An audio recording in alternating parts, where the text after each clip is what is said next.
मुंबई, शहर जो कभी नहीं सोता, सपनों और महत्वाकांक्षाओं का एक रंगीन ताना बाना, जहां पुराना और नया एक क्योटिक सिम्फनी में टकराते हैं।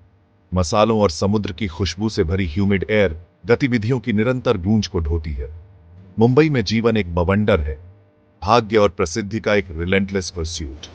लेकिन चमकदार फसाड के नीचे रहस्य छिपे हुए हैं।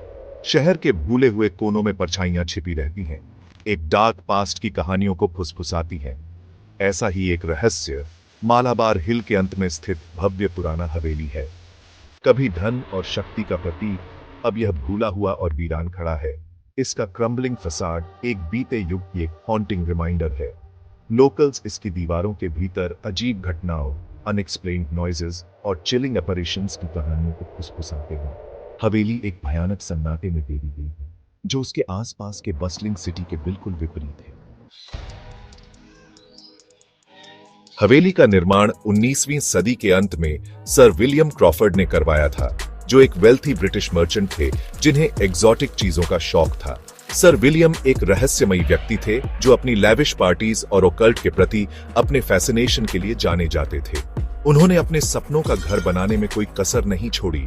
इटली से बेहतरीन संगमरमर और बर्मा से सागौन का आयात किया। हवेली उनके धन और उनकी एक्सेंट्रिसिटीज का प्रमाण थी। लेकिन सर विलियम की खुशी अल्पकालिक थी। उनकी पत्नी लेडी एलेनोर हवेली में जाने के 1 साल के भीतर ही रहस्यमय परिस्थितियों में मृत्यु हो गई।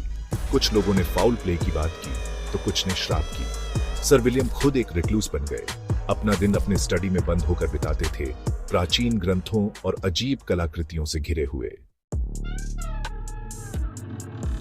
सर विलियम की मृत्यु के बाद हवेली कई हाथों से गुजरी। हर मालिक दुर्भाग्य या त्रासदी से मिला। एक प्रोमिनेंट बिजनेसमैन ने हवेली खरीदने के बाद अपना पूरा भाग्य खो दिया, जबकि एक रिनाउंड एक्ट्रेस इसकी दीवारों के भीतर पागल हो गई। हवेली ने एक भयावह प्रतिष्ठा प्राप्त की, जिसे भूत बंगला यानी हॉन्टेड हाउस के रूप में जाना जाने लगा। समय के साथ हवेली जर्जर हो गई, अबैंडन्ड और फॉरगॉटन हो गई। कभी भव्य बगीचे मातम से भर गए और कभी चमकते संगमरमर के फर्श धूल और मैल की परतों के नीचे छिप गए। फिर भी हवेली के डार्क पास्ट की फुसफुसाहटें बनी रहीं, मुंबई के निवासियों की पीढ़ियों से चली आ रही हैं। डिजिटल एज में भूत बंगले की कहानी को ऑनलाइन नया जीवन मिला। हवेली के हॉन्टेड पास्ट की कहानियां सोशल मीडिया पर वाइल्ड फायर की तरह फैल गईं, थ्रिल सीकर्स और पैरानॉर्मल एंथुसियास्ट्स का ध्यान आकर्षित किया।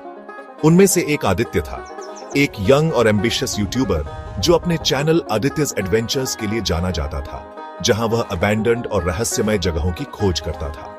आदित्य भूत बंगले की कहानी की ओर आकर्षित हुआ, इसे और सब्सक्राइबर्स पाने और अपनी ऑनलाइन फेम को बढ़ाने के एक परफेक्ट अपॉर्चुनिटी के रूप में देखा। उसने हवेली में अकेले एक रात बिताने की अपनी योजना की घोषणा की, अपने व्यूअर्स के लिए अपने अनुभव को डॉक्यूमेंट किया। अपने दोस्तों और परिवार की चेतावनियों के बावजूद आदित्य अडिग रहा। वह भूत बंगले की हॉन्टेड रेपुटेशन के पीछे की सच्चाई को उजागर करने वाला पहला व्यक्ति बनने के लिए दृढ़ था। सेक्शन 5, आदित्य की प्रसिद्धि की तलाश। जैसे ही सूरज डूबने लगा, शहर में लंबी परछाइयां पड़ने लगी। आदित्य भूत बंगले के दरवाजे पर पहुंच गया। जैसे ही उसने ओवरग्रोन ड्राइववे पर कदम रखा, हवा ड्रेड की एक पैल्पेबल सेंस से भर गई। अपने कैमरा इक्विपमेंट और एक हेडलैम्प से लैस आदित्य अंधेरे में चला गया। उसका हर कदम उसके ईगर व्यूअर्स के लिए डॉक्यूमेंटेड किया गया। हवेली भयानक रूप से शांत थी, केवल ध्वनि डस्टी फ्लोरबोर्ड्स पर उसके अपने फुटस्टेप्स की क्रीकिंग थी।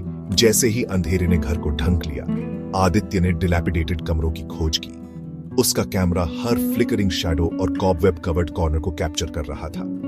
जैसे ही वह सर विलियम के पूर्व स्टडी में दाखिल हुआ, उसकी रीढ़ में एक ठंडक दौड़ गई। हवा अनदेखी आंखों के एहसास से भरी हुई थी जो उसकी हरकत को देख रही थी। सेक्शन 6, अनदेखा मेहमान। घंटे बीत गए और रात गहरी हो गई। आदित्य बेचैनी की बढ़ती भावना को महसूस करते हुए हवेली के भव्य बॉलर रूम में कैंप लगाने का फैसला किया। जैसे ही उसने अपने स्लीपिंग बैग को खोला, उसने ऊपर की मंजिल से एक हल्की सी आवाज सुनी। यह एक सॉफ्ट रिदमिक टैपिंग थी, जैसे फुटस्टेप्स आगे पीछे हो रहे हो। आदित्य, उसकी छाती में धड़कता हुआ दिल कैमरा हाथ में लेकर सावधानी से ऊपर की ओर बढ़ा। उसने हॉलवे के अंत में एक कमरे तक ध्वनि का पीछा किया। दरवाजा थोड़ा खुला हुआ था और मूनलाइट की एक स्लिवर ने डस्टी इंटीरियर को रोशन किया। आदित्य ने अपनी सांस रोककर दरवाजा खोला। उसका कैमरा रोलिंग कर रहा था। कमरा खाली था, लेकिन टैपिंग जारी रही। अब लग रहा था जैसे दीवारों के अंदर से आ रही हो। सेक्शन 7, एक बेताब खोज। आदित्य, उसका शुरुआती एक्साइटमेंट डर में बदल गया। उसने अपनी एक्सप्लोरेशन को शॉर्ट करने का फैसला किया। वह जल्दी से नीचे की ओर भागा, हवेली को पीछे छोड़ने के लिए उत्सुक था। लेकिन जैसे ही वह ग्राउंड फ्लोर पर पहुंचा, उसने महसूस किया कि फ्रंट डोर बंद था। उसने हैंडल को हिलाया, लेकिन वह नहीं हिला। वह फंस गया था। आदित्य में दहशत फैल गई, क्योंकि उसने फ्रैंटिकली दूसरा रास्ता खोजा। वह एक कमरे से दूसरे कमरे में भागा। मदद के लिए उसकी चीखें खाली हवेली में गूंज रही थीं, लेकिन कोई एस्केप नहीं था। खिड़कियों पर बार लगे थे और हर दरवाजा जिसे उसने खोलने की कोशिश की वह बंद था। आदित्य एक अनदेखी एंटिटी के साथ भूत बंगले में फंस गया था। सेक्शन 8, परछाइयों में खोया। आदित्य के कैमरा ने उसके बढ़ते आतंक को कैप्चर किया, क्योंकि उसने अपनी स्थिति की गंभीरता को महसूस किया। वह डार्केंड हॉल से लड़खड़ाता हुआ, उसका कैमरा उसके कांपते हाथों में हिल रहा था। टैपिंग की आवाज उसका लगातार पीछा करती रही, हर पल के साथ तेज होती जा रही थी। हवा भारी हो गई, जिससे सांस लेना मुश्किल हो गया। फिर सन्नाटा। कैमरा फुटेज अचानक बंद हो गया। केवल स्टैटिक और हवेली के बाहर से रस्टलिंग लीव्स की हल्की आवाज रह गई। आदित्य फिर कभी नहीं दिखा। सेक्शन 9, अनसुलझा रहस्य। अगली सुबह आदित्य के दोस्त उसके कम्युनिकेशन न होने से चिंतित होकर उस पर चेक करने के लिए भूत बंगले गए। उन्होंने बॉल रूम में उसका कैमरा इक्विपमेंट अबैंडन्ड पाया। फुटेज के आखिरी कुछ घंटों ने उसके टेरर में उतरने को कैप्चर किया, लेकिन खुद आदित्य का कोई निशान नहीं था।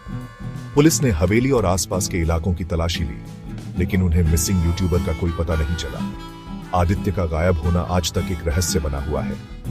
कुछ का मानना है कि उसने पब्लिसिटी स्टंट के रूप में पूरी चीज का मंचन किया, जबकि दूसरों का मानना है कि भूत बंगले की दीवारों के भीतर उसका एक भयावह अंत हुआ। लेकिन एक बात निश्चित है, हवेली की डार्क लेजेंड जीवित है, एक चिलिंग रिमाइंडर कि कुछ रहस्यों को बेरिड रहने देना ही सबसे अच्छा है।